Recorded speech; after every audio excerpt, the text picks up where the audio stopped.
ሰላም ጤና ይስጥልን ክብራትና ክብራን የገበያ ሚዲያ ቤተሰቦቻችን ይህ ገበያ ሚዲያ ነው። በዚህ ሰዓት በየዕለቱ የተለያዩ የምስራቅ አፍሪካ ቀንድ ነክ ጉዳዮችን በተለይም ከኢትዮጵያ ብሔራዊ ጥቅም አንጻር ምን አይነት ዋና ዋና አበይት ነጥቦች አሉ ወይም ተነስተዋል የሚለውን የምንቃኝበት ቆይታችን ነው። ነጻነት ላቀው አብሬያችሁ ቆይታ አደርጋለሁኝ። በዛሬው ቆይታችን ከምንመለከታቸው ርዕሰ ጉዳዮች መካከል የሶማሊላንድን የሀገርነት ዕውቅና በተመለከተ በዶናልድ ትራምፕ አስተዳደር ውስጥ የተፈጠረው መከፋፈል ምን ሊያስከትል ይችላል የሚለውን ጉዳይ እንመለከታለን። ከዚህም ባሻገር ደግሞ ከቀናት በፊት በተደጋጋሚ እንደነገርናችሁ የግብጽ በጅቡቲ ውስጥ የዶራሌ የተባለ የሚጠራውን የወደብ አካባቢ ለማልማት እያከናወነች ያለው እንቅስቃሴ በጣም ቅርጽ ከመያዝ አልፎ የግብጽና የጅቡቲ የትራንስፖርት ሚኒስትሮች ጭምር በጉዳዩ ላይ አስተያየታቸውን እየሰጡበት ያለ አበይት ነጥብ ሆኗል። ይኸው የግብጽ በዶራሌ ወደብን የማልማት አይነት አካሄዷ ኢትዮጵያ ምን አይነት ምላሽ ሊሰጥበት ትችላለች የሚለውን ጨምሮ በዋናነት ደግሞ በቀጠና ውስጥ ምን አይነት ስጋትን ሊያስከትል ይችላል የሚለውን እንዲሁ እንመለከታለን። በገልፉ ሀገራት መካከል የተፈጠረው ውጥረትም በዛሬው ዕለት ከምንመለከታቸው ጉዳዮች መካከል አንዱ ሲሆን የሶማሊያው ፕሬዝዳንት ሐሰን ሼክ መሐመድ ሶማሊላንድ ከእስራኤል ጋር ያከናወነችው ስምምነት ፍልስጤማውያን በሶማሊላንድ ውስጥ እንዲሰፍሩ የሚያደርግ አይነት ሐሳብን ያጠቃልልና ለዚህም ሲባል ነው ከእስራኤል በኩል ዕውቅና የተሰጣት ሲሉ ከአልጀዚራ ጋር በነበራቸው ቆይታ ላይ ተናግረዋል። እነዚህን አበይት ዋና ዋና የዕለቱን ጉዳዮች መራርጠን ከተለያዩ ድረ ታሪኮችንም ጭምር እየቃኘን አብረናችሁ ቆይታ እናደርጋለን። ነጻነት ላቀው ከዝግጅቱ ጋር አብሬያችሁ ቆይታ አደርጋለሁኝ። ለዚህ ቻናል አዲስ ከሆናችሁ ቻናሉን ሰብስክራይብ በማድረግ ቤተሰብ እንድትሆኑ ሼር እያደረጋችሁ መረጃው ለብዙዎች እንዲደርስም እንድትተባበሩ የአክብሮት ጥሬን አቀርብላችኋለሁኝ። አብራችሁኑ ነው።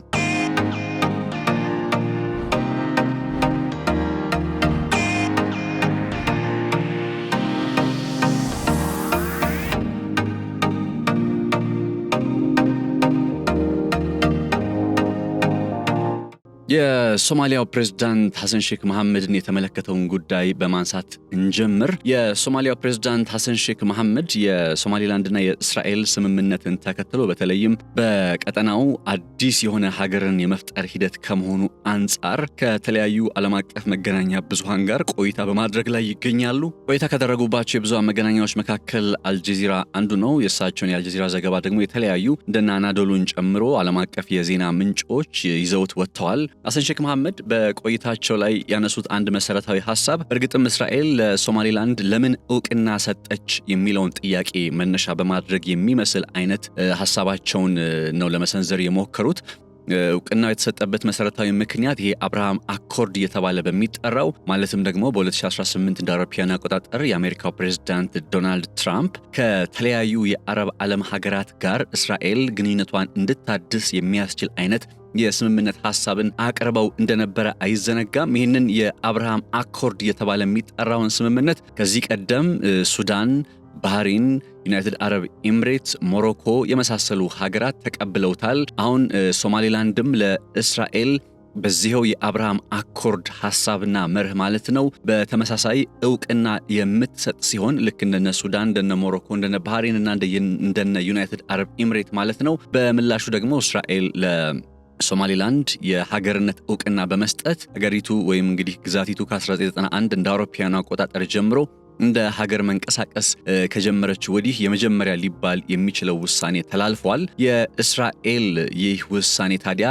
ምንን ታሳቢ ተደርጎ የተፈጸመ ነው በሚለው ላይ አስተያየታቸውን የሰጡት የሶማሊያው ፕሬዝዳንት ሐሰን ሼክ መሐመድ በእርግጥም ሶማሊላንድ የፍልስጤም ዜጎችን በዚህ በጋዛ አካባቢ ላይ የሚኖሩ የፍልስጤም ዜጎች ወዴት ሄደው ይስፈሩ የሚል አይነት ጉዳይ እንደነበረ በማስታወስ አሁን ሶማሊላንድ ለዚህ እንደ መፍትሄ ሆና የቀረበችና የፍልስጤማውያን ዜጎችንም በምድሯ ላይ ልታሰፍር በመዘጋጀት ላይ ያለች መሆኑን ታሳቢ አድርገው ይሄው ጉዳይም በዋናነት እስራኤል ለሶማሊላንድ ዕውቅና እንድትሰጥ ምክንያት የሆነ አበይት ጉዳይ ነው ሲሉ ነው የተናገሩት። በእርግጥ የእሳቸው አስተያየት ምንን መነሻ ያደረገ ነው የሚለውን ነገር ከተመለከትን ማለትም ያው ተጨባጭ የሆነ ነገር ስለሌለ እስራኤል ለሶማሊላንድ ዕውቅና ስትሰጥ የፍልስጤም ዜጎች ከጋዛ ተነስተው በሶማሊላንድ ውስጥ ይሰፍራሉ በሚለው ጉዳይ ላይ በይፋ የተባለም ወይም የተመለከትነው ነገር ስለሌለ በእርግጠኝነት እንዲህ ነው ብሎ መደምደም ባይቻልም እንኳን ነገር ግን ባለፉት ወራት እንዲሁም ሳምንታት በእስራኤል ፖለቲከኞች ዘንድ በተደጋጋሚ ሲነሳ የነበረው የፍልስጤም ዜጎችን በሌላ ሶስተኛ ሀገር እናስፍራቸው የሚለው ሐሳብ አሁን እንግዲህ ነፍስ ዘርቶ ስጋ ለብሶ በሶማሊላንድ ውስጥ ልንመለከተው እንደምንችል ፍንጭን የሚያሳይ አይነት እየሆነ ይገኛል።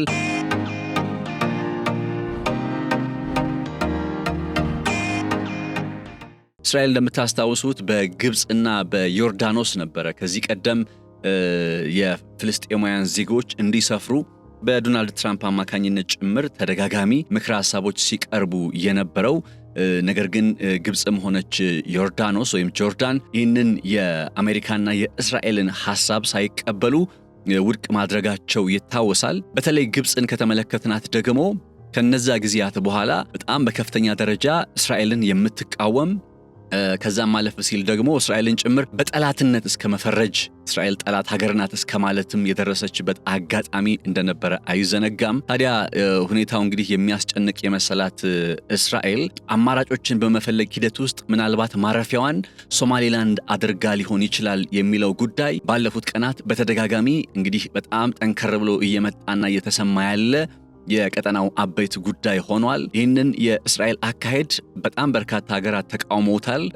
እንደነ ቱርክ የመሰሉ ሀገራት በዚህ አካሄድ ውስጥ በግንባር ቀደምነት ሊጠቀሱ የሚችሉ ናቸው። ነገር ግን የቱርኮች እስራኤልን የመቃወም አካሄድ በእርግጥ ለሶማሊያ ብሔራዊ ጥቅምና የግዛት አንድነት ከመጨነቅ ብቻ መጥቷል ብሎ መደምደም አደጋች ነው። ለምን ከተባለ ደግሞ ሁለቱ ሀገራት እስራኤልና ቱርክ ማለት ነው አሁን ላይ በመካከለኛው ምስራቅ ቀጠና ገኖ ለመውጣት ያሉበት ፉክክርና ውጥረት በግልጽ ይታወቃል። እንደምታውቁት በሶሪያ ውስጥ የበሽር አልአሳድ መንግስት ከተገረሰሰና ታህሪር አልሻም እየተባለ የሚጠራው የአልጁላኒ አስተዳደር ወደ ስልጣን ከመጣ በኋላ ቱርኮች በጣም በከፍተኛ ደረጃ በሶሪያ ፖለቲካ ውስጥ ጠልቀው በመግባት ሶሪያ በኢራን ላይ የነበራትን ጥገኝነት ሙሉ በሙሉ ማላቀቅ የቻሉ ይመስላሉ። በዚህም ብቻ አልተገደቡም።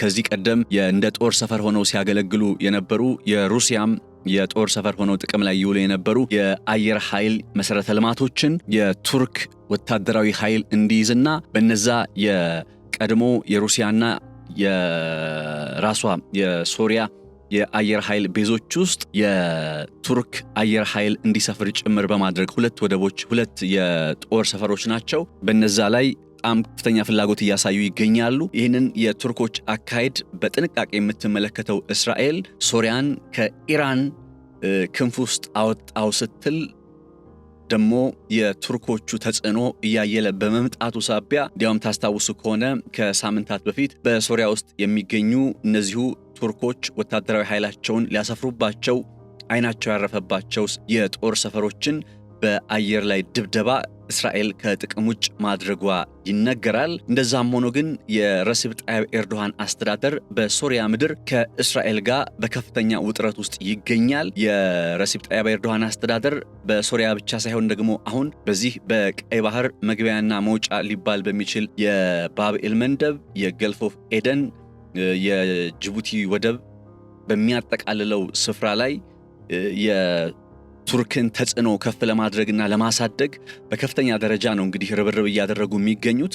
የሶማሊያ ውስጥ በጣም በርካታ የቱርክ ወታደራዊ ኃይል እንደሰፈረ ይታወቃል። ቱርኮችን በዚህ አካሄዳቸው በኤደን ባህረ ሰላጤ ላይ እነሱ ተላጭና ቆራጭ ሆነው እንዲወጡ ከማለም ነው የሚያስብል አይነት እንቅስቃሴ ላይ ከገቡም ዋላ ድር ብለዋል።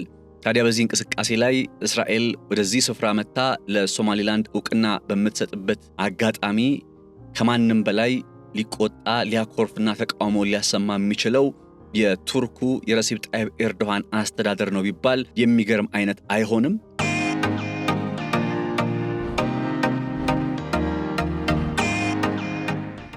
ልክ እንደ ቱርክ ሁሉ የተቃውሞ ድምጻቸውን በማሰማት ላይ የሚገኙት ደግሞ የግብጽ ባለስልጣናት ናቸው።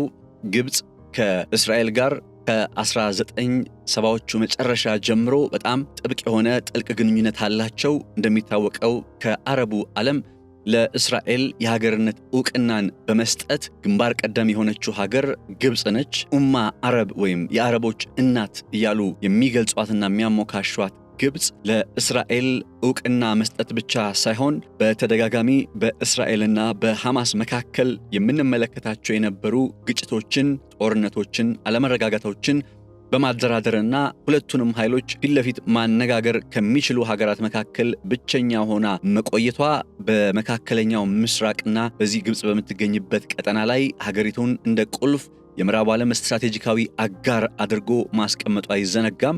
ነገር ግን ከቅርብ ጊዜያት ወዲህ የግብጽ ፖለቲካ በሌሎች የአረቡ ዓለም ሀገራት እየተተካ ተጽዕኖ ፈጣሪነቷም እንዲሁ እየቀነሰ መጥቷል። እንደነ ኳታር የመሰሉ ሀገራት ሐማስንም እስራኤልንም ማነጋገር የሚችሉ ሆነው የድርድሩ ጠረጴዛም በኳታር ርዕሰ መዲና ዶሃ በተደጋጋሚ ሲካሄድ እንደቆየ የሚታወስ ሲሆን ከዚህም ባሻገር ደግሞ ግብጽ በተለይ ከአሜሪካ እንዲሁም ከእስራኤል ጋር የነበራት አጋርነት የፍልስጤም ዜጎች በግብጽ ውስጥ ይስፈሩ ይጠለሉ የሚለው ሐሳብ በመጣበት ሰዓት ላይ በከፍተኛ ተቃውሞ የአረቡን ዓለም አስተባብራ ሐሳቡ ውድቅ እንዲሆን ማድረጓ በእስራኤልና በግብጽ መካከል ያለው በቀደሙት ጊዜያት የምንመለከተው አይነት ትብብርና ጥምረት ዛሬ ላይ እንዲህ በቀላሉ የምናየው እንዳይሆን ገፊ ምክንያት መሆኑ ይነገራል። በእንደዚህ አይነት ውጥረት ላይ የሚገኙት ሀገራት ታዲያ አሁን የአፍሪካ ቀንድን ዋነኛ የመገዳደሪያቸው ሜዳ ያደረጉ ይመስላሉ። ለዚህ እንደማሳያ የሚሆነው በአንድ በኩል ቱርክ የምትባለው ሀገር ቀደም ብሎ በሶማሊያ ውስጥ ጠንካራ ወታደራዊ የጦር ሰፈሯን መገንባት መጀመሯ፣ እንዲሁም ደግሞ ግብጽ ከቅርብ ጊዜያት ወዲህ በተለይ በኤርትራና በሶማሊያ ፖለቲካ ውስጥ ጣልቃ ለመግባት መሞከር ብቻ ሳይሆን እንግዲህ ከሰሞኑን በግልጽ እንደሰማነው በኤርትራ ውስጥ የሚገኘው የአሰብ ወደብንና በጅቡቲ ውስጥ የሚገኘው የዶራሌህ ወደብን ለማልማት መዘጋጀቷና ይህም በቀይ ባህር መግቢያ ላይ ትልቅ ስትራቴጂካዊ ቁልፍ ሚና እንድትጫወት የምታደርግበትን አይነት እድል እንደያዘችበት እንዲነገር ምክንያት ሆኗል። እነዚህን ሁሉ ነገሮች እንግዲህ በዝምታ መመልከት ያልፈለገችው እስራኤል ታዲያ በሶማሌላንድ ውስጥ የጦር ሰፈሯን ጭምር መገንባት የምትችልበት እንደነ ኢራን የመሰሉ ሀገራት በቀጠናው እያከናወነ ያለውን ተጽዕኖ ፈጣሪነት ለመገዳደርና ለመመከት ጥረት የምታደርግበት አይነት እንቅስቃሴ ነው ያስባለን። ለሶማሌላንድ ዕውቅና በመስጠት የመጀመሪያዋ ሀገር መሆን ችላለች ማለት ነው። እስራኤል ወደዚህ ቀጠና መጣች ማለት በሌላ ቋንቋ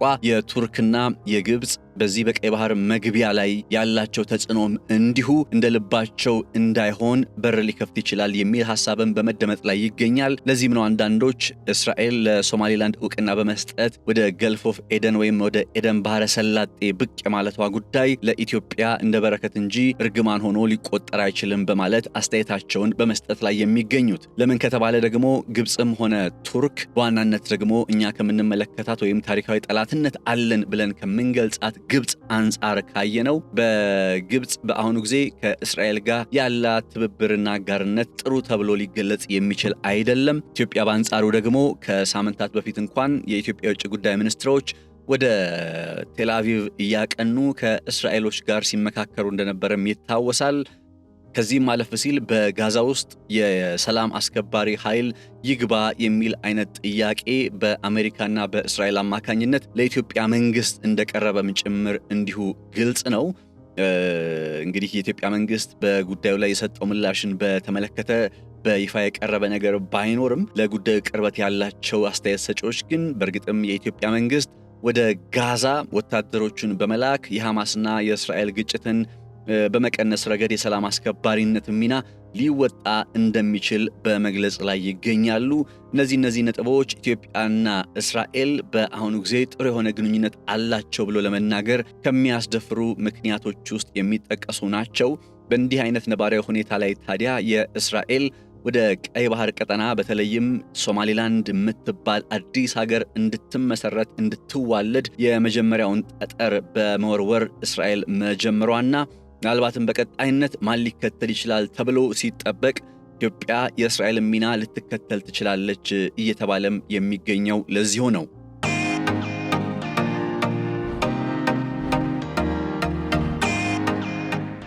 ሶማሌላንድ የጋዛ ሰዎችን በምድሯ አሰፈረችም አላሰፈረችም ግን አንድ በቃ ሊካድና ወይም ደግሞ እንደው የማያጠራጥረው ነገር ምንድነው ብለን ከጠየቅን የመጀመሪያው ነገር እስራኤል ለሶማሌላንድ የሰጠችውን ዕውቅና በምንም መልኩ ልታጥፈው የምትችል አይነት አለመሆኑን ነው። ከኤርትራ በኩል እየወጡ ያሉ መረጃዎች በእርግጥም እስራኤል ለሶማሊላንድ የሰጠችውን ዕውቅና ድጋሜ ታጢነው ድጋሜ ትከልሰው ወይም ደግሞ ዕውቅናዋን ትንፈግ የሚል አይነት ሐሳብ እየተደመጠ ይገኛል። ይሄ ኤርትራ አስተያየት የሚያሳየንና የሚያስረዳን ነገር ምንድነው? በእርግጥም ውሳኔዎች በመንግስታት መካከል ወይም መንግስታት የሚያከናውኗቸው ውሳኔዎች በተለይ የሀገር ምስረታን ጉዳይ ተከትሎ ድጋሜ ሊከለሱ እንደሚችሉ ድጋሜ ሊጤኑ እንደሚችሉ የሚያመላክት ነው። ይህም ደግሞ ሶማሊላንድ ሲሆን ብቻ ውሃ የሚያነሳ ሆኖ ወይም የሶማሊላንድ ጉዳይ ሲሆን ብቻ የሶማሊላንድ ዕውቅና የመስጠት ሂደቱ ይከለስ ድጋሜ ይጤን ተብሎ የኤርትራ ወይም የአሰብ ጉዳይ ሲሆን ደግሞ የለም ነገሩ አሳሪ በሆነ ስምምነት ለአንዴና ለመጨረሻ ጊዜ ላይቋጭ ሆኖ ተዘግቷል ብሎ መደምደም አይቻልም። እንግዲህ ኤርትራ እስራኤል የምትባለው ሀገር ለሶማሊላንድ የሰጠችውን ዕውቅና ድጋሜ ትከልሰው ብላ ከተናገረች በሌላ ቋንቋ ኤርትራ ራሷ እንደ ሀገር የተመሰረተችበት አካሄድ ያውም በጣም በርካታ ትችቶች፣ በርካታ ጥያቄዎች፣ በርካታ ተቃውሞዎች ከኤርትራ የሀገርነት ምስረታ ጉዳይ ጋር ሳይሆን ኤርትራ እንደ ሀገር ስትመሰረት የኢትዮጵያ ብሔራዊ ጥቅም በተለይ ከባህር በር ጉዳይ ጋር ተያይዞ ያለው ብሔራዊ ጥቅማችን አልተከበረም በሚል የሚደመጡ ትችቶች በጣም ባሉበት ነባራዊ ሁኔታ ላይ የሶማሊላንዱ ጉዳይ ድጋሜ ይጤን ተብሎ የኤርትራ ጉዳይ ሲሆን ድጋሜ አይጤንም ሊባል የሚችልበት አይነት መንገድ እንደሌለ ልብ ይለዋል ማለት ነው። ስለዚህ ኤርትራ ራሷ እንግዲህ ይጤን ካለች የሶማሊላንድ ጉዳይ ኢትዮጵያም የኤርትራ አሰብን ይዞ የመገንጠል ጉዳይ ይጤን ብትል ስህተት አይሆንም ማለት ነውና ለሶማሊላንድ ዕውቅና በመስጠት ሂደት እስራኤል የወረወረችው የመጀመሪያ ጠጠር በጣም ብዙ ነገሮችን በድጋሜ እንድንመለከት በድጋሜ እንድናጤን እድልን የሚከፍትም አይነት ስለመሆኑ ነው ነገሮቹ እንግዲህ በግልጽ እያሳዩ የሚገኙት። አሁን እስራኤል ከግብጽ ጋር ካለችበት ውጥረት አንጻር ያው ከግብጽ ጀርባ ደግሞ እንደነ ሳውዲ አረቢያ የመሰሉ ሀገራትም አሉ። ከነዚህ ሀገራት በቀንዱ ላይ እያከናወኑ ካለው ተጽዕኖ አንጻር ያው እስራኤልም የቀይ ባህር እኮ ሀገር ነች። በነገራችን ላይ እስራኤል የምትባለው ሀገር ራሱ የቀይ ባህር ሀገራት ተብለው ሲጠቀሱ ከቀይ ባህር ጋር የሚዋሰኑ ተብለው ሲጠቀሱ ኢሊያት እየተባለ በሚጠራው ወደቡ አማካኝነት እኮ ቀይ ባህርን የምትዋሰን ሀገር ነች እስራኤልና ስለ ቀይ ባህር ይመለከተኛል ማለቷ የሚያስደነግጥ ወይም የሚያስገርም አይደለም። ስለዚህ በዚህ እነ ግብጽ እንደነ ሳውዲ አረቢያ የመሰሉ ሀገራት ያው ኢራን በሁቲ አማካኝነት በጣም ጠንከር ያለ አሻራቸውን ተጽዕኖ ፈጣሪነታቸውን እያሳዩ ባለበት በዚህ ቀጠና ላይ እስራኤል ከሩቅ ሆና ነገሩን ልትመለከት የምትችልበት አይነት እድል የለም። ለዛም ነው ይባላል አሁን ዓለምን ባስገረመና ባስደነገጠ ብዙ ክርክርን በፈጠረ አይነት ሁኔታ ለሶማሊላንድ የሀገርነት ዕውቅናን በመስጠት እንግዲህ የመጀመሪያዋ ሀገር የሆነችው ማለት ነው።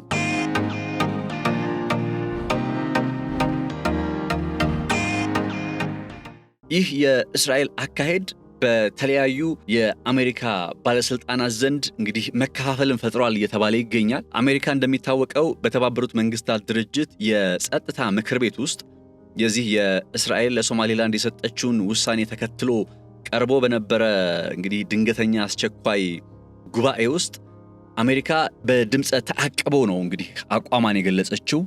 እስራኤል ለሶማሊላንድ ዕውቅና መስጠቷን አልተቃወመችም፣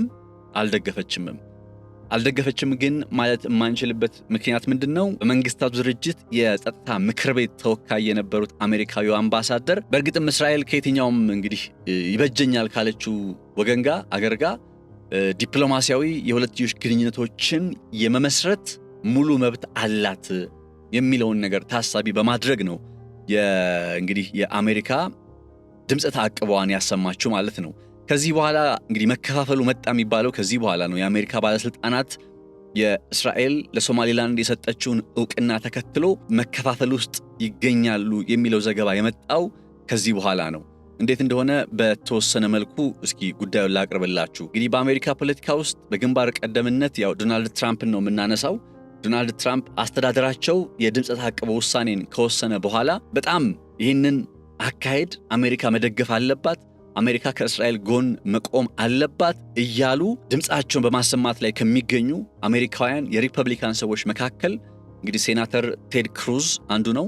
ሴናተር ቴድ ክሩዝ ማለት በነ ባራክ ኦባማ ጊዜ መሰለኝ ለፕሬዝዳንት እጩ ሆኖ ሲወዳደሩ የነበረ አሜሪካዊ ባለስልጣን ናቸው። ሴናተር ቴድ ክሩዝ የሪፐብሊካን ሰው ናቸው። እንግዲህ እሳቸው በከፍተኛ ደረጃ ነው የአሜሪካ ለሶማሌላንድ እውቅና መስጠት አለባት፣ እስራኤልን መደገፍ አለባት ብቻ ሳይሆን በይፋ ራሱ ለሶማሌላንድ ሀገርነት እውቅና መሰጠት አለበት እያሉ በመከራከር ላይ ይገኛሉ። ከዚህ ባለፈ ደግሞ የኮንግረስ ተወካይ የሆኑት ስኮት ፓሪ እንዲሁም በተመሳሳይ አሜሪካ እንግዲህ በመገንጠል ላይ ነች ልትባል የምትችለውን ሀገር ሶማሊያ በአፋጣኝ እንድታዋልድ የሚጠይቅ አይነት ቅስቀሳን በማከናወን ላይ መሆናቸውን የተነገረው። ከዚህም ባለፈ ፕሮጀክት 2025 በሚል በሀገረ አሜሪካ ውስጥ ቀርቦ የነበረ አንድ የአሜሪካን በዓለም ላይ ያላትን ተጽዕኖ ፈጣሪነት የማሳደግ አይነት እቅድ እንደነበረ አይዘነጋም።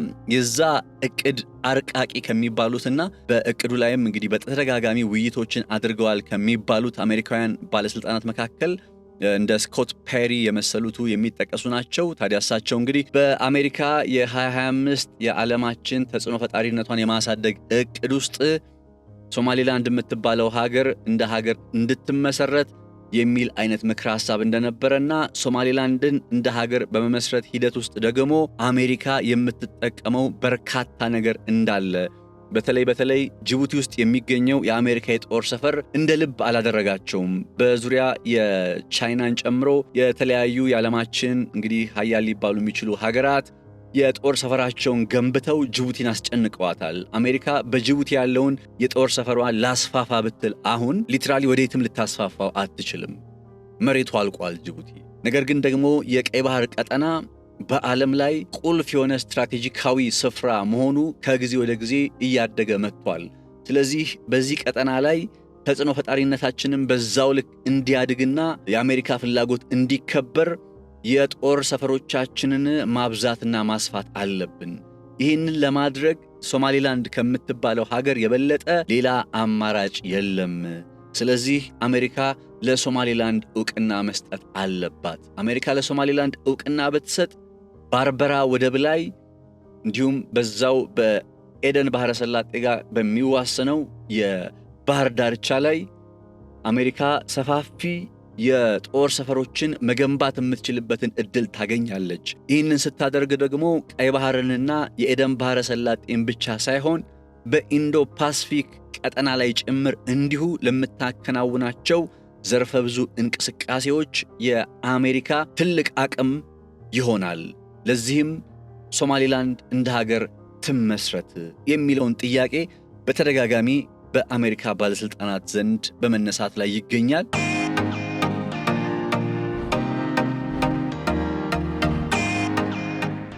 ይሁን እንጂ ደግሞ ሌሎች የአሜሪካ ባለስልጣናት አንድ ሶማሊያ የሚባል አይነት ሐሳብን የሚያቀነቅኑ በተለይ ሶማሊያ የምትባለው ሀገር አሁን መገነጣጠል ከጀመረች በሶማሌላንድ ብቻ ነገሩ አይቆምም። እነ ጁባላንድ እነ ፑንትላንድም ይህንኑ ፈለግ ሊከተሉ ይችላሉ። ክቡራት ተከታታዮቻችን፣ በነገራችን ላይ አሁን ለሶማሌላንድ እስራኤል የሰጠችውን ዕውቅና ተከትሎ ዓለም በከፍተኛ ደረጃ የተቃውሞ ድምፅ እያሰማ ነው። አፍሪካ ህብረት፣ የተባበሩት መንግስታት ድርጅት በተቋማት ደረጃ ካየ ነው። እንደ ሀገር ካየን ደግሞ እነ ዩናይትድ ኪንግደም ጨምሮ እነ ቱርክ ብዙ ድምፅ እያሰሙ ነው። ነገር ግን በዛው በሶማሊያ ግዛት ውስጥ የሚገኙት የፑንትላንድና የጁባላንድ ራስ ገዛ አስተዳደሮች እስራኤል ለሶማሌላንድ የሰጠችውን ዕውቅና ሲቃወሙ እስካሁን ድረስ አልታዩ።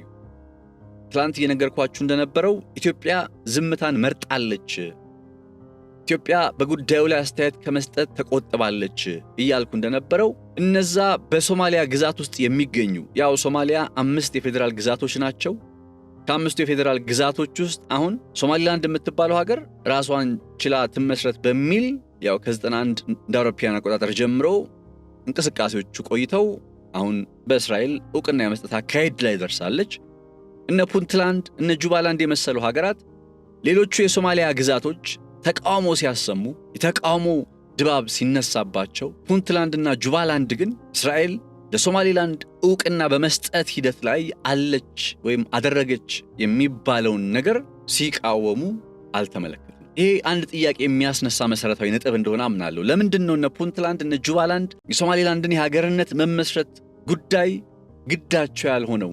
ለምንድን ነው ያልተቃወሙት የሚለው ጥያቄም ነው እንግዲህ አሁን ሶማሊያን ወይም የፕሬዝዳንት ሐሰን ሼክ መሐመድ አስተዳደርን በከፍተኛ ደረጃ እያስጨነቀ የሚገኘው። ፑንትላንድና ጁባላንድ ራስ ገዝ ብቻ ተብለው ሊገለጹ የሚችሉ ሳይሆኑ በመንግስቱ ላይ ባላቸው ውክልና ጭምር ቅሬታ የሚያቀርቡ እንዲያውም በጁባላንድ ውስጥ ከዚህ ቀደም የሐሰን ሼክ አስተዳደር ወታደሮችን ልኮ ከጁባላንድ መንግስት ወይም አስተዳደር ጋር ወደ ግጭት ውስጥ ገብቶ እንደነበር አይዘነጋም። ጁባላንድ ውስጥ ተከናውኖ የነበረ አንድ ምርጫ ውጤቱ ተገቢነት የለውም በሚል እንግዲህ ገብተውበት የነበረው ይሄው ውጥረት በጣም እንደ ኢትዮጵያ መሰል ሀገርንም ጭምር ስቦ ኢትዮጵያ በጁባላንድ ውስጥ የሰላም አስከባሪ ኃይሏ እንዳለ ይታወቃል። ኢትዮጵያ የጁባላንድ አስተዳደርን እየደገፈች ነው፣ በጦር እየደገፈች ነው የሚል አሉባልታ ጭምር እንዲነሳባት ሲያደርግ እንደነበረ አይዘነጋም። ፑንትላንድ ደግሞ ከመንግስታዊ ስርዓቱ ተገልያለሁ፣ ተገፍቻለሁ የሚል ሐሳብን የምታነሳ ግዛት ነች። ስለዚህ እዛው ፑንትላንድ ውስጥም እንዲሁ የሶማሌላንድን ፈለግ እንከተል የሚል አይነት ሐሳብም በተወሰነ መልኩ ሲደመጥ አይተናል። እነዚህ ሁለቱ ግዛቶች አሁን የሶማሌላንድን የሀገርነት የመመስረት ሂደት ታሪካዊ ሊባል በሚችል መልኩ ወደ አዲስ ምዕራፍ ሲሸጋገር እነዚህ ሁለቱ ግዛቶች ዝምታ መምረጣቸው ለሐሰን ሼክ አስተዳደር ትልቁ የራስ ምታት ነው።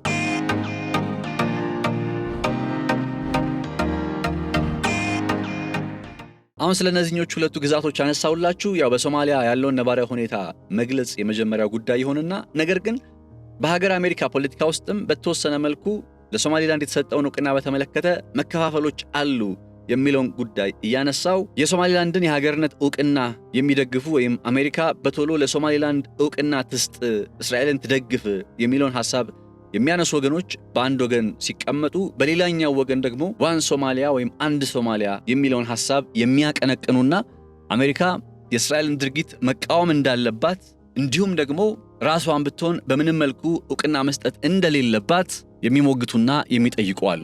ይሄ በአንድ ጊዜ ነገሮች ስለማይቀያየሩና ስለማይለዋወጡ የራሱ የሆነ የጊዜ ሂደት የሚፈልግ የራሱ የሆነ ወይም ከጊዜ ጋር አብሮ ሊታይ የሚገባው ነጥብ እንደሆነ አምናለሁኝ። በአሜሪካ ባለስልጣናት ዘንድ ያው ከጥቅማቸው አንጻር ለምን ያክል ጊዜ በዚህ አቋማቸው ላይ ጸንተው ይቆያሉ? እንደነ ቴድ ክሩዝ የመሰሉ ሴናተሮች ያነሱት ያለው ሐሳብስ ተቀባይነትን ሊያገኝ አይችልም ወይ የሚሉት ጉዳዮች እንዳልኳችሁ ከጊዜ ጋር በተወሰነ መልኩ አብረን ልናያቸው የሚገቡ ነጥቦች ናቸው። አሁን ላይ ግን እንደ መረጃ ወይም ጠቅለል እንዳለ ርዕሰ ጉዳይ የሶማሊላንድ የሀገርነት ምስረታን ጥያቄ ተከትሎ የእስራኤልን ፈለግ አሜሪካ እንድትከተል አሜሪካ ለሶማሊላንድ ዕውቅና በመስጠት ሁለተኛዋ ሀገር እንድትሆን እየቀረቡ ያሉ ተደጋጋሚ ጥያቄዎች በሀገር አሜሪካ ውስጥ እየተበራከቱ መሆናቸውን ለማስረዳትና ለማሳየት ስለፈለኩኝ ነው።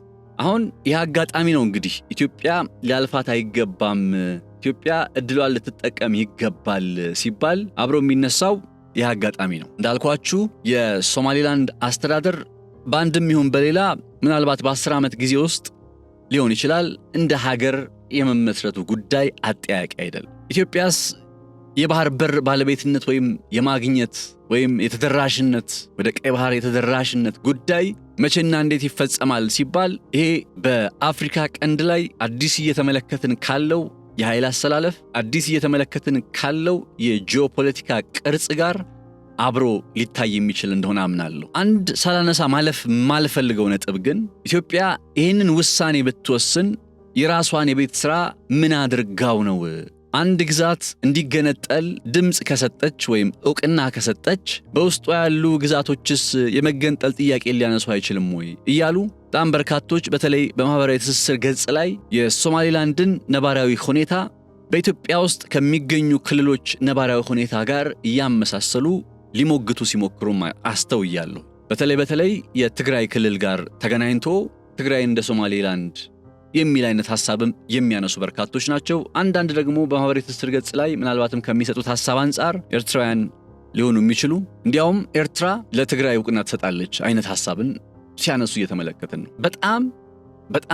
በጣም ትልቅ ስህተት ይመስለኛል። የኢትዮጵያን የውስጥ ጉዳይ ላይ ያለ ፖለቲካ ከሶማሊላንድ ፖለቲካ ጋር አገናኝቶ ጎን ለጎን ለመመልከት መሞከር። ኢትዮጵያ የትኛውም ክልል አሁን ሶማሊላንድ ውስጥ እንደምንመለከተው አይነት ጥያቄን አቅርበው የማያውቅባት እንደ ትግራይ በመሰሉ ግዛቶች ወይም ክልሎችም ቢሆን በፌዴራል መንግስት ውስጥ የመወከልና ያለመወከል ጥያቄ እንጂ የሀገር ምስረታ ጥያቄ እንዳልሆነ እየታወቀ ሶማሊላንድ ላለፉት 30 እና ከዛ ዓመት በላይ ኦልሞስት 35 ዓመታት ግድም የራሷን ድንበር ለይታ የራሷን መንግስታዊ አስተዳደር መስርታ ምርጫ እያከናወነች የራሷን የጦር ኃይል አደራጅታ የራሷን ገንዘብ አትማ የራሷን ፓስፖርት አዘጋጅታ እንደ ሀገር ስትንቀሳቀስ የኖረች ሀገርን ከኢትዮጵያ በውስጥ የፖለቲካ አለመረጋጋት ምክንያት የተፈጠሩ ነባራዊ ሁኔታዎች ጋር ለማገናኘትና ለማነጻጸር መሞከር በጣም ስህተት ይመስለኛል።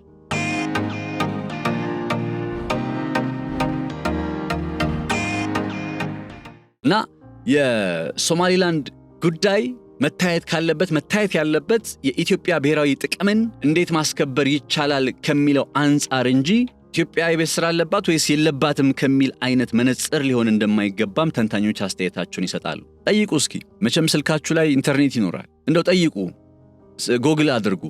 የኢትዮጵያ የውስጥ ክልሎች ጉዳይና የሶማሌ ጉዳይ ይመሳሰላሉ ወይ፣ የሶማሊላንድ ጉዳይ ይመሳሰላሉ ወይ ብላችሁ እስኪ ቼክ አድርጉ። እኔ ከምነግራችሁ አንብባችሁ የምታገኙትን ታምናላችሁ ብዬ ስለማስብ ምንም እንደዛ አይነት ሐሳብ ሊቀርብ አይችልም። ይሄ ምስራቅና ምዕራብን እንደማገናኘት ነው ባይዘው። እና ኢትዮጵያ እድል ይዞላት መጥቷል ከተባለ አንደኛው ሊገለጽ የሚገባው ነገር አሁን ለሶማሊላንድ ዕውቅና የመስጠት ሂደት በዓለም ላይ ተጽዕኖ ፈጣሪ የሚባሉ ሀገራት እኔ በተደጋጋሚ ስለው የነበረ አንድ ጉዳይ ነበር። ከዚህ ቀደምም ከጎናችን ማንን አሰልፈናል የሚለው ነገር ማተር ያደርጋል። ሁሌ አንድ ስትራቴጂካል የሆነ ውሳኔ ሲወሰን ብቻችን ሆነን ሳይሆን ሌላ ኃያል ሀገር ብንሆን ብቻችንን ሆነን ብንወስን ምንም ችግር የለውም። ያንን የወሰነውን ውሳኔ ለመተግበር አቅሙ ስላለ የኢትዮጵያ ስትራቴጂካል አውቶኖሚ ግን የሚቀሩት ጉዳዮች ስላሉ በተለይ ኢኮኖሚያዊ አውቶኖሚያችን አሁንም ከውጭ በሚገቡ እርዳታዎች፣ ድጋፎች፣ ብድሮች የተንጠለጠለ ስለሆነ ሙሉ በሙሉ ኢትዮጵያ የሆነን ውሳኔ ስትወስን በቃ ብቻዋን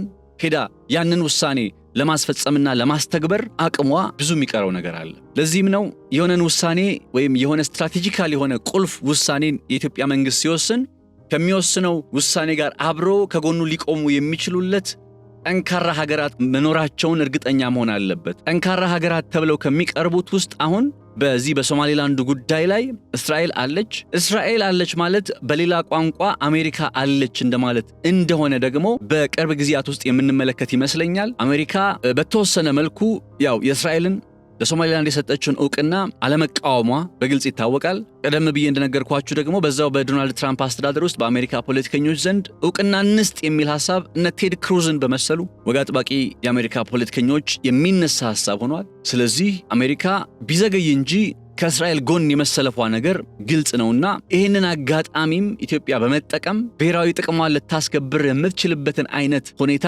የግድ ልትጠቀም እንደሚገባ ነው እንግዲህ በጉዳዩ ላይ ቅርበት ያላቸው አስተያየት ሰጪዎች ሐሳባቸውን የሚሰነዝሩት።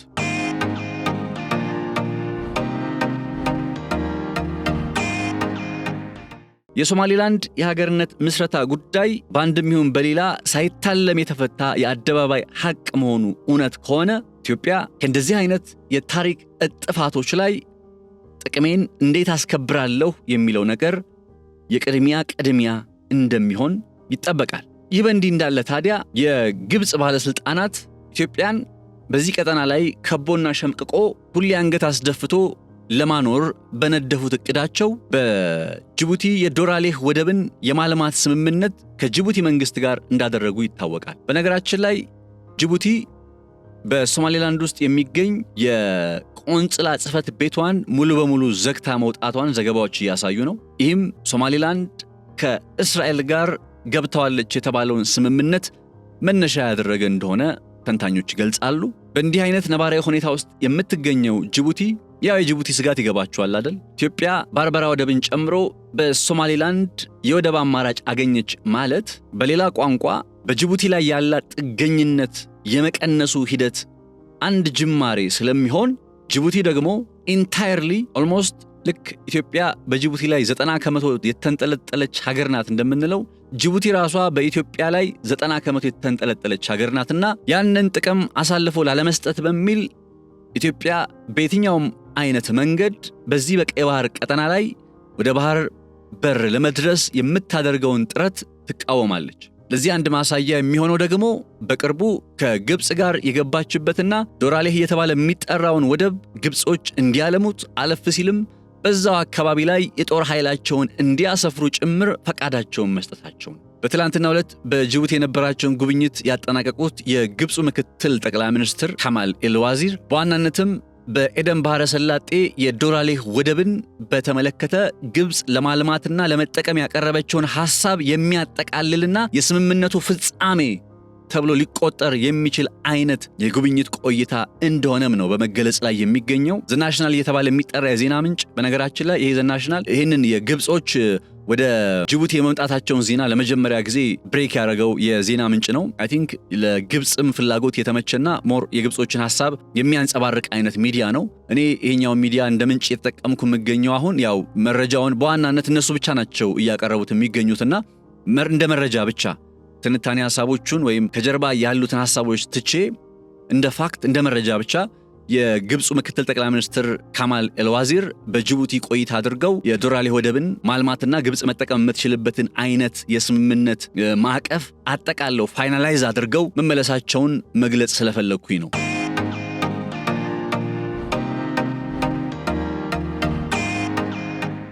ካይሮ እንደምታውቁት በጅቡቲ ውስጥ ያው ትመጣለች ተብሎ አይጠበቅም ነበር። አሰብና ሶማሊያ ውስጥ ነበረ፣ እዚህ ኤርትራና ሶማሊያ ውስጥ ነበረ በተወሰነ መልኩ እንቅስቃሴዋ የነበረው። ምክንያቱም ጅቡቲ በአንድም ይሁን በሌላ ምክንያት በኢትዮጵያ ላይ የተንጠለጠለች ስለሆነች እንዴትም ከኢትዮጵያ ፍላጎት ውጪ ትወጣለች ተብሎ የሚታሰብ አልነበረም እንዲህ በቀላሉና አንፎርቹኔትሊ ጅቡቲዎች ከግብፅ ጋር ተስማሙና ግብጾችን ወደ ኤደን ባህረ ሰላጤ ጠርተው ወደባቸውን እንዲያለሙላቸው አለፍ ሲልም የጦር ኃይል ሰፈራቸውን ጭምር እንዲያሰፍሩበት ሲፈቅዱላቸው ሌላ ምንም ሳይሆን ዓላማው በኢትዮጵያ መንግስት ላይ ጫና የማሳደር አካሄድ ነው። ለነሱ አሁን ለጅቡቲዎች ምን ማለት መሰላችሁ? ኦኬ የግብፅ በዶራሌህ ወደብን የማልማትና ከዛም ማለፍ ሲል ደግሞ የባህር ኃይላቸውን የማስፈር አይነት እንቅስቃሴን እናስቆማለን፣ ኢትዮጵያስ እኛ ግብጾችን ስናስቆም እናንተ ኢትዮጵያውያንስ ምን ታደርጉልናላችሁ የሚል ጥያቄን ለመጠየቅ ዲፕሎማቲክ ሌቨሬጅ የሚባለውን ነገር ለማግኘት ነው። ያም ማለት ይሄ ግን እንግዲህ የግብፁ ምክትል ጠቅላይ ሚኒስትር በዚህ በዶራሌህ ወደብ ላይ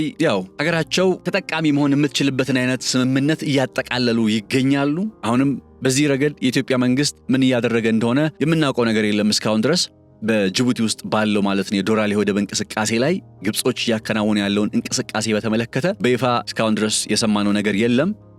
በቅርቡ እንደምንሰማ ተስፋ አደርጋለሁ። በአፍሪካ ቀንድ ቀጠና ላይ የግብጾች እንግዲህ ከላይ ጀምሮ እስከ ታች ድረስ ቀይ ባህርን መግቢያውንም መውጫውንም የመያዝ ትልምና በዚህ ቀጠና ላይ ባለ ብዙ ህዝብ ቁጥር የሆነችው የአባይ ውሃ ወንዙን ተከትሎ ከኢትዮጵያ ጋር ውጥረት ውስጥ የሰነበተችው ግብፅ አሁን በሌላኛው ስትራቴጂ ስትመጣ ኢትዮጵያ መክበብ ዋነኛ ቁልፍ ስትራቴጂዋ አድርጋለች። አሁን ዶራሌህ የተባለ የሚጠራው ወደብ ላይ የጦር ኃይሏን ማስፈር ደግሞ የዚህ ኢትዮጵያን የመክበብ አካሄድ የመጨረሻ ማህተም ነው እየተባለ ነው የሚገኘው። ዘ ናሽናል የተባለውን የዜና ምንጭ ገብታችሁ ብትመለከቱት በጉዳዩ ላይ ግብጾች ምን እያሉ እንደሆነ በግልጽ ታገኛላችሁ። ዋናው ነገር ግን ያው ግብጾች ካይሮ ከጅቡቲ ጋር የዚህን የዶራሌህ ወደብን የማልማትና በዛው አካባቢ ላይ የጦር ሰፈር የባህር ኃይል የማስፈር አይነት አካሄድን በተመለከተ አድርገውታል የተባለው ስምምነት ወደ መጠናቀቁ እየመጣ መሆኑን ነው መረዳት የሚቻለው።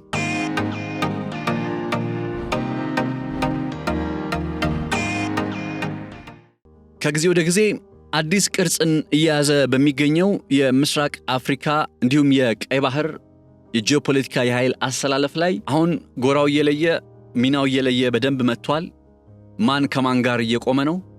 በዚህ ሂደት ውስጥስ ይህ ቀጠና ወዴት ሊያመራ ይችላል የሚለው ነጥብ ነው እንግዲህ በጣም አጓጊው። በዓለማችን ላይ እጅግ በጣም አስፈሪ ከሚባሉ ምናልባትም ጦርነት ሊዋለድበት ይችላል የሚል ስጋት ካለበት ቀጠናዎች መካከል እንደ ቀይ ባህርና የኤደን ባህረ ሰላጤ አይነት ቀጠና የሚኖር አይመስለኝም።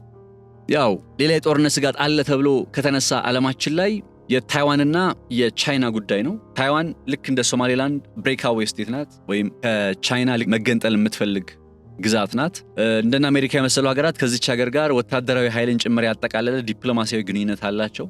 ቻይና ደግሞ ታይዋን የምትባለው ግዛት ሉዓላዊ ግዛቴ ናት ብላ የሙጤ ብላለች። በነገራችን ላይ ታይዋንን ቻይና ተነጠቀች ማለት በሌላ ቋንቋ ልክ አሁን ግብፅ በጅቡቲ ተጽዕኖዋን አሳርፋ ጅቡቲን ከኢትዮጵያ ነጠቀች ቢባል በቃ ኢትዮጵያ ተከበበች አይደለም የምንለው። ልክ እንደዛ ሁሉ ታይዋን ከቻይና ግዛት ውስጥ ወጣች ከተባለ እርግጥ ነው አሁንም እንደ ሀገር ነው አክት የምታደርገው ቻይና፣ ግን በይፋ ዋን ቻይና ፖሊሲ የሚባል ነገር አለ። አንዲት ቻይና ብቻ አለች የሚባለው ፖሊሲ እና ያም ፖሊሲ ደግሞ በመሬት ላይ ሲተገበር ታይዋንንም ጭምር ስለሚያጠቃልል ዘ አይስላንድስ ቼን ተብላ ነው የምትገለጸው። ባይ ዘ ዌይ ታይዋን ልክ በደቡባዊ ቻይና ባህር ቻይና የምትባለው ሀገር ከህንድ ውቅያኖስ ጋር የምትገናኝበት መስመር ታይዋንን ጨምሮ ከታች በኩል ፊሊፒንስ አለች፣ ከላይ በኩል ጃፓን አለች፣ መሃል ላይ ታይዋን አለች። ልብ አድርጉ፣ በደቡባዊ ቻይና ባህረ ሰላጤና በህንድ ውቅያኖስ መካከል ያለ መግቢያ ቦታ፣ ወደ ቻይና መግቢያ ቦታ ከላይ ጃፓን አለች፣ የአሜሪካ አጋር፣ ከታች ፊሊፒንስ አለች፣ ሌላኛዋ የአሜሪካ አጋር፣ መሃል ላይ ታይዋን አለች፣ አሜሪካ ዲፕሎማቲክ ግንኙነት የምታደርግባት። ከዛ ዘ አይላንድስ ቼን የሚያስብለው ምንድነው? በታይዋን ግራና ቀኝ ማለትም ወደ ፊሊፒንስ እና ወደ ጃፓን በጣም አነስተኛ የሆኑ እንደ ዶት ነው እየተቀጣጠሉ እስከ ፊሊፒንስ እና እስከ ጃፓን ድረስ የተዘረጉ ደሴቶች አሉ፣ አነስተኛ ደሴቶች። እና እነዚህ ደሴቶች ሉዓላዊ ግዛትነታቸው በታይዋን ውስጥ ነው ገሚሶቹ። ከዛ ወደ ጃፓን ስትጠጉ ደግሞ የጃፓን ናቸው፣ ወደ ፊሊፒንስ ስትቀርቡም የፊሊፒንስ ናቸው። ስለዚህ እነዚህ የደሴቶች ሰንሰለት ከጃፓን አንስቶ በታይዋን አድርጎ እስከ ፊሊፒንስ ድረስ ያለ የደሴቶች ሰንሰለት ቻይናን ከደቡባዊ ቻይና ባህር በዘለል ወደ ህንድ ውቅያኖስ ለመግባት የምታደርገውን ጥረት ይዘጋባታል። ወደ ፓሲፊክ ለመግባት የምታደርገውን ጥረት ይዘጋባታል። ለዛም ነው ቻይና ታይዋን ቁልፍ ስትራቴጂካዊ ቦታ እንደሆነች ስለምታቅ በታይዋን የመጣ በአይኔ የመጣ ብላ ጦርነትም ጭምር ልታዘምት እንደምትችል በማሳሰብና በማስፈራራት ላይ የምትገኙ። ሌላኛው ዓለማችን ላይ የጦርነት ስጋት አለበት ከተባለ ሊኖር የሚችለው ይኸው በጣም ቁልፍ በሆኑ የጂኦፖለቲካዊ ምክንያቶች ማለት ነው። ጦርነት አለ ከተባለ ሊኖር የሚችለው በዚህ በታይዋን በኩል ሲሆን፣ ሌላኛውና በጣም ስጋት ያለበት ቮላታይል የሚባለው ቀጠና ይህ የኤደን ባህረ ሰላጤና የቀይ ባህር ቀጠና ነው።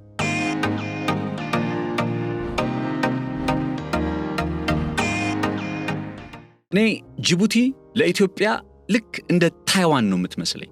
ምክንያቱም እርግጥ ነው ለአንድ ሎክድ ሀገር ነን፣ ወይም የባህር በር ላይ ያልደረስን በሴራ ከባህር በር የተገፋን ሀገር ነን። አሁን ላይ ባለ ነባራዊ ሁኔታ ግን ጅቡቲ የምትባለው ሀገር ለኢትዮጵያ ወደ ቀይ ባህርና ኤደን ባህረ ሰላጤ መድረሻ ነች።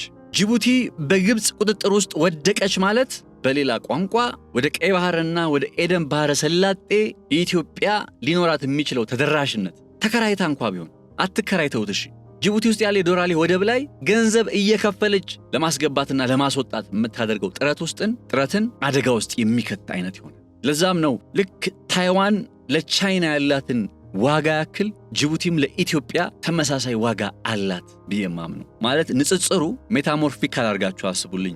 አክቹአሊ የፖለቲካ ስነ ምህዳራቸውን አንደኛዋ ሀገር አንደኛዋ ደግሞ ብሬክአዌይ ስቴት መሆኗን ወይም እንደ ሀገር ማትታወቅ መሆኗን ምናምን እነዛ ነገሮች ጠፍተውኝ ሳይሆን ትዕምርታዊ ውክልናው ግን ሲምቦሊካል ሪፕሬዘንቴሽኑ እንደዛ ነው።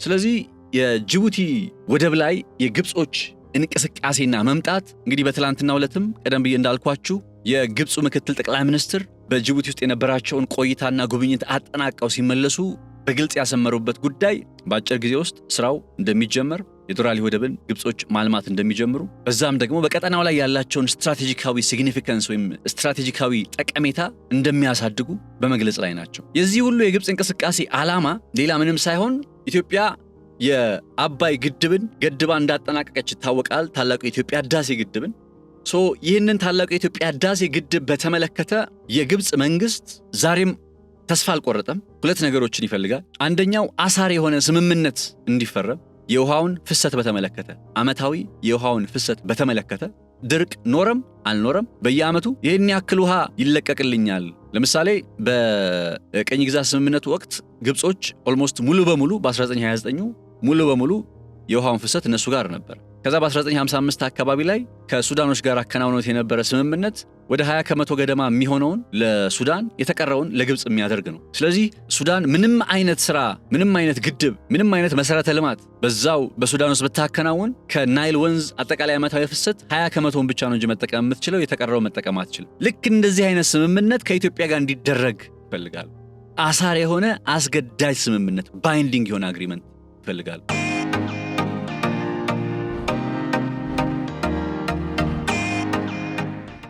ሁለተኛው ነገር የታላቁ የኢትዮጵያ ህዳሴ ግድብን በጋራ የማስተዳደር አይነት ሐሳብም አላቸው። ኢትዮጵያ የአስዋን ግድብን በጋራ እናስተዳድር ያለች መስል ግብጾች የአደጋ ስላለበት አደጋ ሊፈጠር ስለሚችል ምን እየሆነ እንዳለ ከስር እንድንከታተልና በቶሎ ምላሽ ለመስጠት እንድንችል አስገዳጅ የሆነ ስምምነት ከማድረግ በዘለል ግድቡን ከኢትዮጵያ ጋር ጎን ለጎን እኩል ተሰልፈን እናስተዳድር የሚል ሐሳብ አላቸው። አሁን በዚህ ሐሳብ ላይ ኢትዮጵያ ላይ ጫና ለማሳደር ሲፈልጉ እንግዲህ ግድቡ አለቀባቸው። እስከዛሬ በዓለም አቀፍ መድረኮች ላይ ይሄ ግድብ እየተሰራ ነው፣ የውሃ ሙሊቱ እየተከናወነ ነው፣ እንደዚህ የሚሉ ምክንያቶችን እየደረደሩ ነበረ ሲሞግቱ ሲከራከሩ የነበረው። አሁን ግድቡ አለቀ፣ ውሃ ሙሊቱ ተጠናቀቀ። ስለዚህ ሌላ የመጫወቻ ካርድ ያስፈልጋቸው ነበረ። ቀይ ባህርን ይዘው መጡ። በቀይ ባህር ላይ አሁን በጅቡቲ የጦር ሰፈር እስከ ማስቀመጥ ድረስ የሚያደርስ አይነት እንቅስቃሴ ውስጥ ገቡ። እንደምታውቁት በሱዳን የአብዱል ፈታህ አልቡርሃን አስተዳደር ወደ ስልጣን ተመልሶ ሄምቲ እንግዲህ ተዳክሞ ከተወገደ ምናልባት አሁን ዩናይትድ አረብ ኤምሬት የመን ውስጥ እንዳደረገችው በሱዳን ፖለቲካ ውስጥም በቃኝ ብላ ጥላ የምትወጣ ከሆነ እነ ሄምቲ ዋጋ ስለማይኖራቸው እና አልቡርሃን ድጋሚ ወደ መንበረ ስልጣን የሚመለሱ ከሆነ ግብፅና ሱዳን በጣም ከፍ ያለ ፍቅር ውስጥ ያሉ ሀገራት ናቸው። ወይም ወደዛ አይነት ግንኙነት ነው የሚመለሱት። አልቡርሃንና አልሲሲ በጣም ቅርበት ያላቸው ሰዎች ስለሆኑ አሁንም በትብብር ደረጃ ያላቸው ግንኙነት ስለሚታወቅ፣ ስለዚህ ከጅቡቲ በዘለል በሱዳን ውስጥም ጭምር የግብፅ የጦር ሰፈር ወይም የግብፅ እንቅስቃሴ ቢኖር የሚገርመን አይሆንም ማለት ነው። ኤርትራ ውስጥ በዛ መልኩ ካለች፣ ደቡብ ሱዳን ውስጥ ደግሞ ግድብ እንገባላችሁ፣ ግድብ እንስራላችሁ የሚል አይነት ሐሳብን እያቀረቡ ነው ግብጾች። በዛ መልኩ ወደ ደቡብ ሱዳን የሚመጡ ከሆነ ከበባ ማለት አይደለም። ለዛም ነው የግብጾቹ አካሄድ አሁን ላይ ቅርጹን እያሳደገ የለወጠ መጥቶ በኢትዮጵያ ብሔራዊ ጥቅም ላይ በኢትዮጵያ ታላቁ የኢትዮጵያ ህዳሴ ግድብ ላይ ተጽዕኖ እስከማሳደር ለመምጣት የአሁኑን የጅቡቲውን ካርድ በመጫወት ላይ የሚገኙት። ስለዚህ የነ ግብጽ አካሄድ ዋነኛ ዓላማው ወይም ቅርጹ ኢትዮጵያ የምትባለው ሀገር እንዴት አድርገን ሁሌ አንገቷን ደፍታ የምትኖር ሀገር አድርገናት እንቀጥላለን የሚል ነው።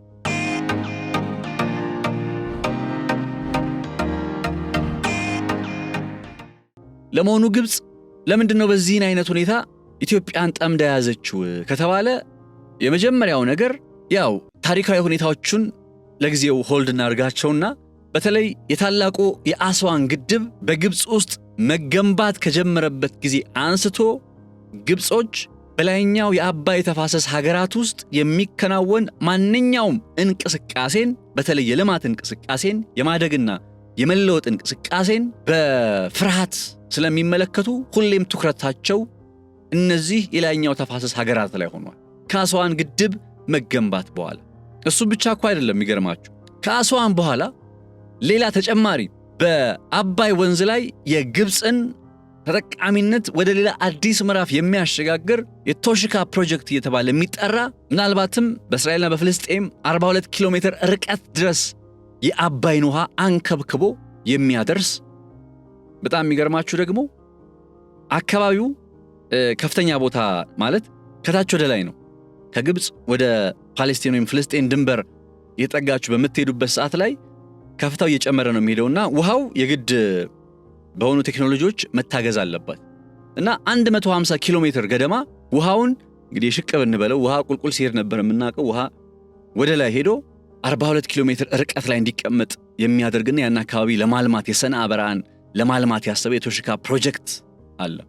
እንግዲህ ይህንን አይነት እንቅስቃሴ ውስጥ ያለች ሀገር ግብፅ እዚህ ኢትዮጵያ ራሷን ችላ ብሔራዊ ጥቅሟን ማስከበር ጀመረች ማለት ልክ አሁን በታላቁ የኢትዮጵያ ህዳሴ ግድብ ላይ እንዳደረገችው በግልጽ ማንም እንደማያስቆማት እያሳየ ተጠቃሚነቷን ታረጋግጣለች ማለት ነው። ተጠቃሚነቷን ካረጋገጠች በግብጾች ዘንድ ምን አይነት ስጋት አለ? የኢትዮጵያኖች ኢንቴንሽን ወይም ትኩረት ባይሆንም በግብጾች ዘንድ ግን ያው በቀደመው ጊዜ ምን ይሉ ነበረ? ኢትዮጵያኖች እኮ አንድ ቀን ይህንን የአባይ ወንዝ ወይም የናይል ወንዝ ሊገድቡብን ይችላሉ የሚል ስጋት ነበራቸው። በነገራችሁ ላይ በጣም በቀደሙት ጊዜያት ትልቁ ስጋታቸው አንድ ቀን ኢትዮጵያ ይህንን ወንዝ ትገድብብናለች የሚል አይነት ስጋት ነበረባቸው እና ትገድብብናለች ሲሉ ደግሞ በቃ ከነ ይቋረጣል። አሁን እንደ ታላቁ የኢትዮጵያ ህዳሴ ግድብ ጥቅም ላይ ውሎ ውሃው ያልፋል አይደለም። እኛ ጋር ኃይል አመንጭተንበት ከዛ አልፎ ውሃው ይሄዳል አይደለ? እነሱ የነበራቸው ስጋት ግን ከነ በቃ ሙሉ በሙሉ ይገደብብናል። እንግዲህ ልንጥለቀለቅ ነው የምንገድበው። አላቅም ለምን ያንን አይነት እሳቤ ውስጥ እንደገቡ እና አሁንም የለም ማለት አይቻልም በግብጾች ዘንድ። ለዛም ነው የተዳከመች ኢትዮጵያ መኖር አለባት፣ ውሃ ላታስቆም የምትችል አባይን ላትገድብ የምትችል ከአባይ ውሃ ላይ ምንም ነገር ልትጠቀም የማትችል። ለምሳሌ የመስኖ ስራ አለ። መስኖ አንዲት ሀገር በመስኖ ልለወጥ ብላ ካሰበች አዘ ፕሮጀክት ሂውጅ ኢንቨስትመንት ይፈልጋል። ፓምፖችን በየቤቱ ማስገባት፣ በየቤቱ ማድረስ፣ በየገበሬው ደጃፍ ማድረስ ያስፈልጋል አይደል? በሚሊዮን የሚቆጠሩ ፓምፖችን ከውሃ እየሳቡ ውሃውን ወደ እርሻ መሬት የሚያመጡ ሚሊዮን ዶላር ነው ወጪ የሚያስፈልገው። ያን ለማድረግ የኢትዮጵያ ኢኮኖሚ ምን መሆን አለበት? ጠንከር ማለት አለበት። ስለዚህ የኢትዮጵያን ኢኮኖሚ ሊያጠናክር የሚችል የትኛውንም ማካሄድ ግብጾች አይፈልጉም ማለት። that's why አሁን በጅቡቲ ውስጥ መተው ከነጭራሹ ነው የኢትዮጵያን የመክበብ እቅዳቸው የመጨረሻ ማህተም አይደለ ቀደም ያልኳችሁ የነበረው። ከነጭራሹ መተው ጅቡቲንም በእጃቸው ስለማስገባት እየተከራከሩና እየሞገቱ የሚገኙት።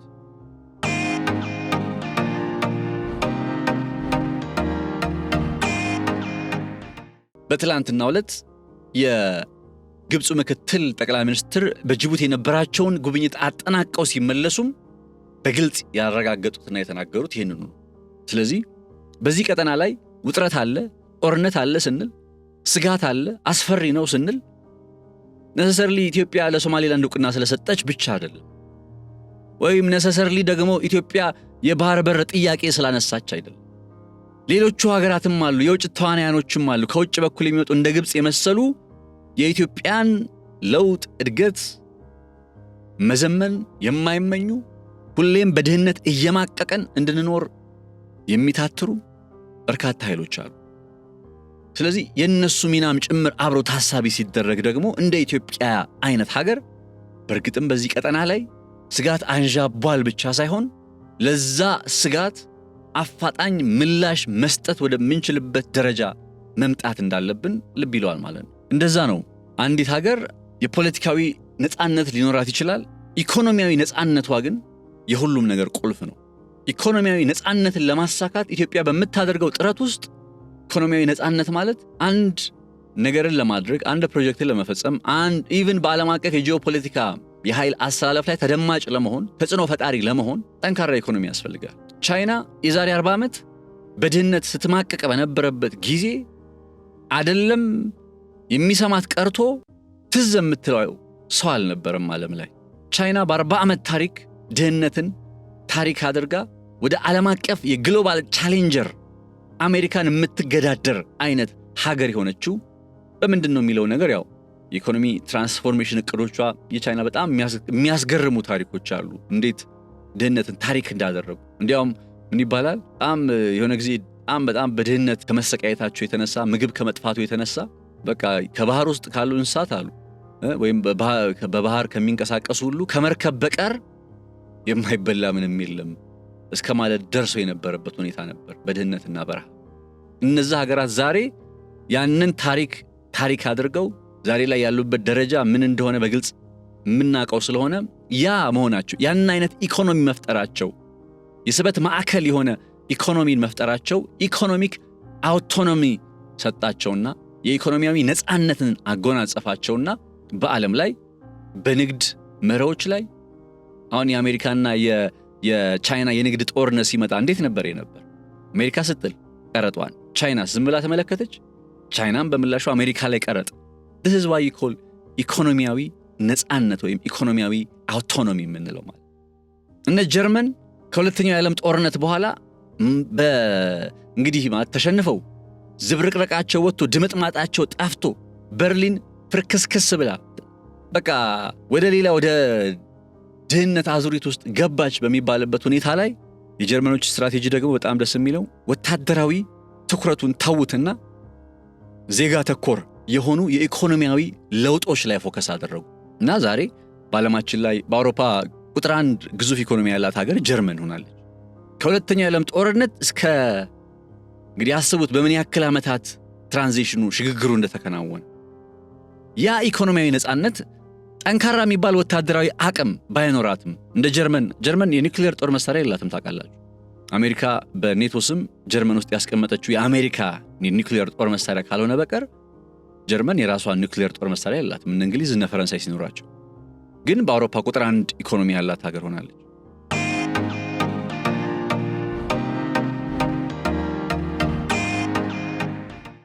ወታደራዊ እንትኑን ተውትና በወታደራዊ አቅም ላይ የተንጠለጠለ ኢኮኖሚ መገንባትን ተውትና በዜጋ ላይ የተንጠለጠለ ወይም የዜጋን ህይወት መቀየር ላይ የተንጠለጠለ ወይም ትኩረት ያደረገ አይነት አካሄድን መተግበር ጀመሩ ጀርመኖች። በዛ መልኩ ቀየሩ። ስለዚህ የኢትዮጵያ የድህነት ታሪክ መቀየር ባለበት መልኩ እንዲቀየር ከሚያስፈልጉ ቁልፍ መሰረታዊ ጉዳዮች መካከል የባህር በር ጉዳይ አንዱና ዋነኛው ነው። ስለዚህ ያንን የባህር በር ጉዳይ ማግኘት በአመት ስንት ቢሊዮን ዶላሮችን ሊያተርፍልን እንደሚችል ሊፈጥርልን የሚችለው የኢንቨስትመንት እድል ትራንስፖርቴሽን ኮስት እኮ በቃ አሁን ከጅቡቲ ባለሀብቶች ኢትዮጵያ ውስጥ አንድ ኩባንያ መመስረት ሲፈልጉ በጅቡቲ አድርገው ዕቃቸውን ሲያስገቡ የሚገጥማቸው እኮ ችግር እኮ አይደለም። ያውም አሁን ገና ግብጽ ተጨምራ ቀርቶ ማለት እና ኢትዮጵያ ለኢኮኖሚ አውቶኖሚ ወይም ነፃነት የኢኮኖሚያዊ ነፃነትን ለመጎናጸፍ በመታደርገው ጥረት ውስጥ የቀይ ባህር ወደብ ጉዳይና ተደራሽነት አንዱና ቁልፉ ስለሆነ ያካሄድ ቅርጹን ይዞ እንዲቀጥል ያስፈልጋል ብቻ ሳይሆን አፋጣኝ የሆነ ትኩረትም ያስፈልጋል። በተለይ የግብጽን እንቅስቃሴ ተመልክቶ ማለት ነው። ባይሆንስ ብሎ ማሰብም ደግሞ ጥሩ ነው። አንዳንዴ ባይሆንስ እንዳሰብነው ግብጽ የምትባለው ሀገር በዚህ በጅቡቲ ውስጥ የጦር ሰፈሯን እስከ መገንባት ድረስ የሚያደርሳትን አይነት ስምምነት አድርጋ ወደ ተግባራዊ እንቅስቃሴ እየገባች ነው ካለም በኋላ ኢትዮጵያ ጅቡቲን ከግብጽ መንጋጋ ውስጥ ፈልቅቆ ለማውጣት የምታደርገው ጥረት ባይሳካስ ሲባል አማራጭ ሆነው ከሚቀርቡት ነገሮች መካከል ያው ኤርትራ በአሰብ በኩል ላይ ያለው ነገር እንዳለ ሆኖ አሰብና ግብጽን ደግሞ አሁን ከሰሞኑ ከዚህ ከጅቡቲው ጋር በተገናኘ በተመሳሳይ አገላለጽ ሊቀመጡ የሚችሉ ስለሆነ አማራጭ ሆኖ ከቀረበ አሁን ኢትዮጵያ አማራጭ አታጭምር ወደ ሶማሊላንድ ልታማትር ትችላለች። ኢትዮጵያ ወደ ሶማሊላንድ ልታማትር ትችላለች ማለት ምን ማለት ነው? በጅቡቲ ከተያዘ፣ አሰብ ከተያዘ፣ በሱዳን ውስጥ የፖርት ሱዳን አማራጭ ከተያዘ ሊቀር የሚችለው ኬንያ ነው፣ የሞምባሳ ወደብ። ከዛ ውጭስ በሶማሊያ በኩል ያለው ደግሞ ያው እንደምታውቁት የሶማሊያ መንግስት ምን አይነት ቅድመ ሁኔታዎችን እንደሚያስቀምጥ። ስለዚህ የኢትዮጵያ አማራጭ የሚሆነው ማን ነው አትሉም? የኢትዮጵያ አማራጭ ሊሆን የሚችለው ወዳም ሳይሆን ኢትዮጵያ ተገዳ ጭምር ሶማሊላንድን ዕውቅና ወደ መስጠት አይነት ሂደት ውስጥ ልትገባ የሚያስችላት ገፊ ምክንያት የሚሆነው እዚህ ላይ ነው። የግብጾች ወደ ጅቡቲ መምጣት፣ የግብጾች ወደ ኤርትራ መምጣት፣ የግብጾች ወደ ሶማሊያ መምጣት፣ የግብጾች ወደ ሱዳን መምጣት ኢትዮጵያን ምርጫ ያሳጣ በመሆኑ ኢትዮጵያ ግብጽ የምትባለው ሀገር ሙሉ በሙሉ ግሮሯ ላይ ስትቆምባት እያየች ዝም ልትል የምትችል አገር ባለመሆኗ የዓለም አቀፉ ማህበረሰብ ማወቅ ያለበት እውነታ ወዳም ሳይሆን ተገዳ ለሶማሊላንድ ዕውቅና በመስጠት ሁለተኛዋ ሀገር ልትሆን ትችላለች ማለት ነው።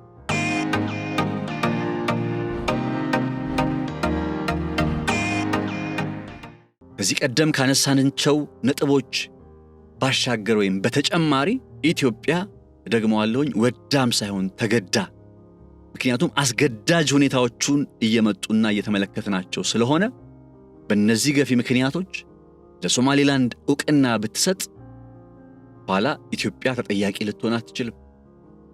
ምክንያቱም መጀመሪያውኑ አማራጭ አሳጥተው ከበው ከቀይ ባህር ተጠቃሚነቷ ጋሬጣ ሆነው የተቀመጡት ኢትዮጵያን ነባራዊ ሁኔታ አንደርስታንድ ማድረግ መረዳት የማይችሉ ከሆኑ አማራጩ ሊረዳን ወደሚችል አካል ወይም ወገን ጎራ ማለት ነው። ክብራትና ክብራን ተከታታዮቻችን የገበያ ፖድካስት የዛሬው ቆይታ ይህንን ይመስል ነበረ። ነፃነት ላቀው አብሬያችሁ ቆይታ አድርጌያለሁኝ። ሐሳብ አስተያየቶቻችሁን ስጡን በኮሜንት መስጫ ሳጥን ላይ። የተመለከትኳቸው ነው። በአክብሮት ሐሳቦችን እንገላለጽ። ማንም ፍጹም የለም። ማንም ደግሞ ከማንም ምንም የሚፈልግ የለም። ሐሳብን በነፃነት መግለጽ ነው የዚህ ፕሮግራም ዓላማ። ሐሳቤን በነፃነት እየገለጽኩ ነው። ቴንጋድ ሐሳብን በነፃነት እናንተም ግለጹ፣ አክብሮት በተሞላበት መንገድ። ጥያቄ ካላችሁ ሊነሳ ሊዳሰስ ይገባል የምትሉት ሐሳብ ካለ ያንን ሐሳብ አንሱት፣ ጠይቁት። እነዛን ሐሳቦች የተመለከትን ምላሽ የሚያስፈልጋቸው ከሆነ ምላሾችን ይዘንላችሁ እንመጣለን። አብራችሁ ስለነበራችሁ ልባዊ ምስጋናችን በያላችሁበት ይድረስ። በቀጣይ እንዲሁ በወቅታዊ የአፍሪካ ቀንድና የቀይ ባህር ቀጠና ጋር የተመለከቱ መረጃዎችን ይዘን አዳዲስ መረጃዎች ጋር አጠቃለን ወደ እናንተ የምንመጣ ይሆናል። አብራችሁን ስለነበራችሁ ልባዊ ምስጋናችን በያላችሁበት ይድረስ። መልካም ጊዜ፣ መልካም ቆይታ ይሆንላችሁ።